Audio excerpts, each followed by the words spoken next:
নমস্কার বন্ধুরা, আমি আচার্য শ্রী শান্তনু শাস্ত্রী আপনাদেরকে শুভেচ্ছা জানিয়ে আজকের বিষয় নির্দিষ্ট আলোচনাতে চলে আসব। আপনারা ভিডিওটি শেষ পর্যন্ত দেখবেন। ভিডিওটি যদি ভালো লাগে তাহলে আপনারা ভিডিওটি লাইক, কমেন্ট এবং শেয়ার করবেন এবং চ্যানেলটিকে আপনারা সাবস্ক্রাইব করবেন এবং বেল বাটন প্রেস করবেন ভবিষ্যতে নতুন নতুন ভিডিওর নোটিফিকেশান পাওয়ার জন্য। তো চলে আসুন, আজকের আলোচ্য বিষয়ে আমরা চোখ রাখি। নমস্কার বন্ধুরা, আজকে আমরা জটক বিচারের ক্ষেত্রে আমরা যে 8টি যে পয়েন্ট আমরা দেখি, তো এখানে আমরা তারই একটা স্ট্রাকচার দিয়েছি যে গুণন মিলনের বিস্তারিত ফলাফল। 8টি পয়েন্ট: বর্ণ, বর্ষ, তারা, যোনি, মৈত্রী, গণ এবং রাশি কুটটাকে আমরা এখানে ভ্রুকুট বলছি, আর নারী। তো এদের একটা করে পয়েন্ট দেয়া আছে। তো এই জটক বিচারের ক্ষেত্রে অষ্টকূটের মধ্যে আমরা আজকে যেটি নিয়ে আলোচনা করব সেটি হচ্ছে গণ। এই গণ হচ্ছে একটি গুরুত্বপূর্ণ ম্যাটার। আমরা সাধারণ অবস্থায় জটক বিচারের ক্ষেত্রে আমাদের সর্বাধিক যে অঙ্ক সেটি হচ্ছে 36, এবং এই 36-এর মধ্যে কত নাম্বার পাচ্ছে সেটি গুরুত্বপূর্ণ হয়ে যায়। এবং তার সাথে আমরা গণটাকেও দেখে নিই যে গণের ক্ষেত্রে কত পয়েন্ট পেয়েছে, প্রাপ্ত নাম্বার।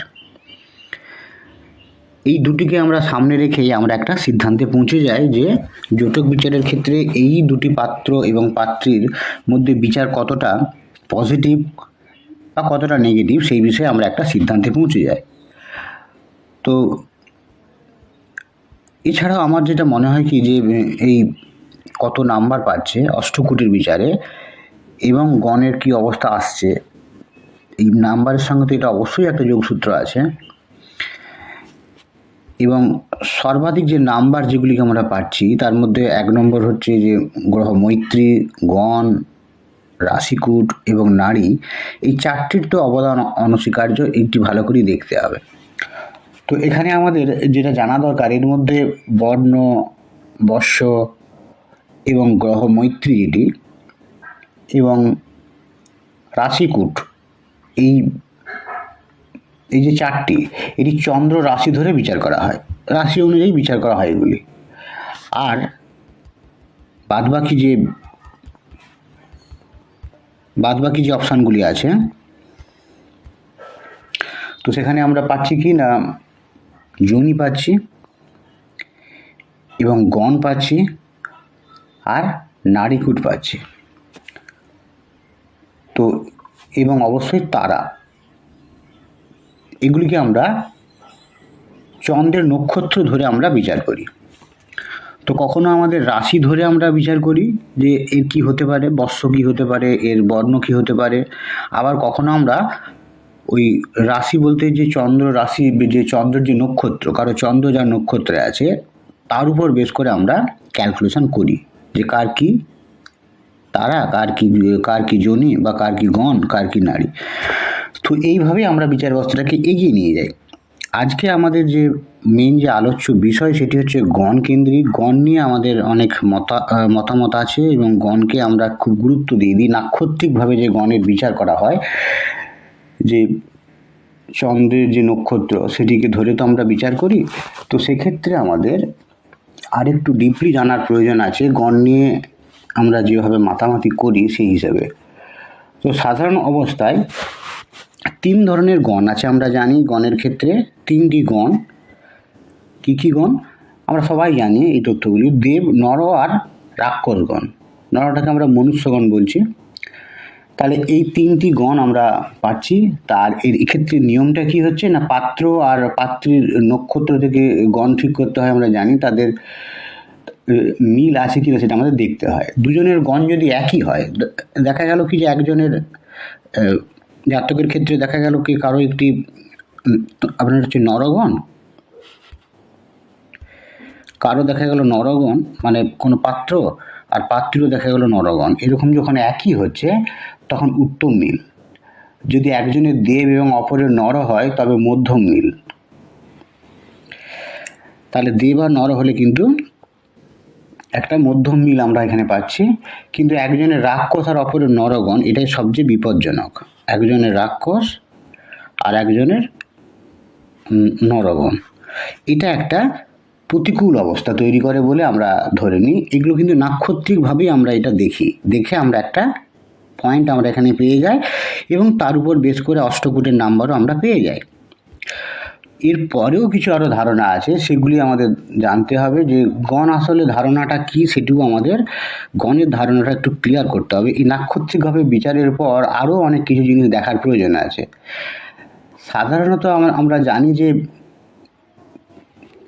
3 শ্রেণীর মনোভাব বিশিষ্ট লোক আমরা দেখতে পাই। একটা হচ্ছে বিশ্লেষণমূলক, রাক্ষসগণ যাদেরকে আখ্যা দেওয়া হয়েছে, এই শ্রেণীর লোকেদেরকে আমরা বিশ্লেষণমূলক বলে আমরা ধরে নিই। তাহলে রাক্ষসগণের ক্ষেত্রে তাদের মধ্যে একটা বিশ্লেষণের পাওয়ার একটা থাকছে, এবং এই শ্রেণীর লোকেদেরকে কি হয় না, এদের মধ্যে একটা সংস্কার কাজ করে, সব পরিবর্তন করা, প্রতিবাদ করা, এই ধরনের একটা মানসিকতা লক্ষ্য করা যায়। 2 নম্বর আমরা চলে আসবো কি, 2 নম্বর আমরা যেটিতে চলে আসবো সেটি যে দেবগণের ক্ষেত্রে আমাদের কি ব্যাপারটা কাজ করে, সেখানে আছে সংশ্লেষণমূলক বা সিনথেটিক্যালি। এখানে এদেরকে দেবগণ আখ্যা দেওয়া হয়েছে। এদের মধ্যে একটা ব্যালেন্স করার একটা জায়গা থাকছে, এদের মধ্যে একটা নতুন পুরনো এর মধ্যে একটা কম্বিনেশন করে এগিয়ে যাওয়ার একটা ব্যাপার থাকছে, মানে পুরনো ধ্যান ধারণা নতুন ধ্যান মধ্যে একটা ব্যালেন্স করে এগিয়ে যাওয়ার যে প্রবণতা, তো সেখানে এটা খুব বেশি পরিমাণে কাজ করে। 3 নম্বর আমরা যেটা চলে আসবো সেটা হচ্ছে নরগণ। নরগণের ক্ষেত্রে যেটা আমরা লক্ষ্য করি, সংরক্ষণমূলক একটা কনজারভেটিভ একটা প্রকৃতি লক্ষ্য করা যায়। এদের নরগণ আখ্যা দেওয়া হয়েছে। এদের মধ্যে একটু সংরক্ষণ, মানে একটু গতানুগতিক ধারা বয়ে নিয়ে যাওয়ার একটা টেন্ডেন্সি থাকে এদের, খুব বেশি এরা প্রতিবাদী হয় না। যে ধারাটা চলে এসেছে সেই ধারাটাকেই আরও এগিয়ে নিয়ে যাওয়ার একটা টেন্ডেন্সি এদের মধ্যে লক্ষ্য করা যায়। তাহলে এর থেকে আমরা বুঝতে পারছি যাদের দেবগণ, তাদের মধ্যে সৃষ্টি শক্তি বা সংগঠন শক্তির একটা আভাস লক্ষ্য করা যায়। ব্যালেন্স আছে যেখানে, সেখানেই কিন্তু একটা নিয়ম তৈরি হতে পারে, সুষ্ঠু নিয়ম তৈরি হতে পারে। অর্থাৎ দেবগণের মধ্যে এই ধরনের একটা প্রবণতা আমরা লক্ষ্য করি। তাহলে যাদের রাক্ষসগণ, তাদের প্রকৃতির মধ্যে সংস্কার করবার ইচ্ছা, একটা সমালোচনা করবে অন্যের, কম বেশি লক্ষ্য করা যায়। আর নরগণের প্রকৃতি হচ্ছে সংরক্ষণ শক্তি, গতানুগতিকতা, একটা ইঙ্গিত পাওয়া যায়। এই হিসেবে বৃষ, সিংহ, বৃশ্চিক আর কুম্ভ রাশিকে সংরক্ষণ বা নরগণ বলা হয়। তেমনি মিথুন, কন্যা, ধনু ও মীন রাশিকে বিশ্লেষণমূলক বা রাক্ষসগণ বলা হয়। মেষ, কর্কট, তুলা ও মকর রাশিকে সংশ্লেষণমূলক বা নরগণ বলা হয়। তাহলে আমরা এতক্ষণ ধরে যে এই যে গণটিতে যে নাম্বার পাচ্ছি, এটা নাক্ষত্রিকভাবে পয়েন্ট পেয়ে গেছে, 0 পেয়েছে এখানে 6-এর মধ্যে। এরপর আমাদের জানতে হবে কিছু কিছু রাশিকেও আমরা নরগণ হিসেবে আখ্যা দিই, তাদের যে বৈশিষ্ট্যের উপর ডিপেন্ড করে।